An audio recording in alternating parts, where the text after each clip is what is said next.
Vampyrai yra gerai žinomos būtybės pasaulyje, nors literatūroje vampyrų mitas atgimė pakankamai neseniai. Visgi europiečiai šios kraugerius jau seniai laidoja pradurtomis krūtinėmis. Europoje buvo rasta nemažai vampyrų kapaviečių, kurios šiurpino archeologus. Pasirodo, Lietuvoje mes taip pat turime vampyrės kapą, kurį galima rasti Šiauliuose. Tai labai miglota istorija apie merginą vardu Leperskaitę, kuri palaidota senosiose Šiaulių kapinėse šalia Leparskių kriptos. Iškyla klausimas, kas buvo ta mergina ir kuom ji nusikalto, kad turi tokį epitetą.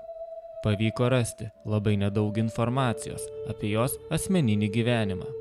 Taip pat tiksliai nėra žinoma jos mirties data. Yra legenda, kad ši mergina nusiskandino Talšos ežere, apsivilkusi vestuvinę suknelę.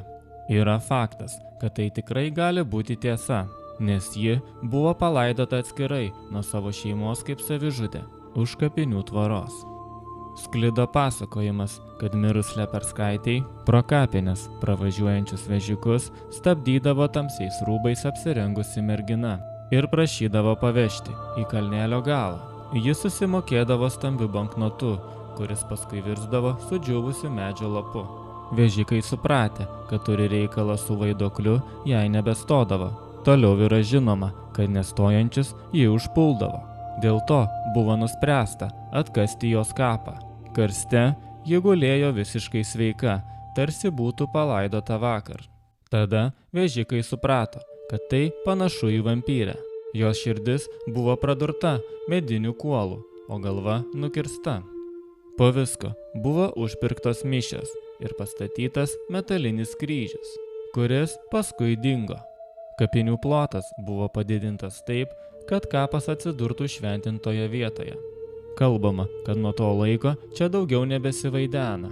Tai tikrai itin šiurpi istorija. Sunku patikėti, kad tai tikrai gali būti tiesa. Manau, dabar atsiras norinčių nuvykti į Šiaulius ir pamatyti jos kapą. Šiam kartui tiek. Ačiū, kad žiūrėjote ir iki kito karto. Jeigu norite daugiau video, paspauskite prenumeruoti.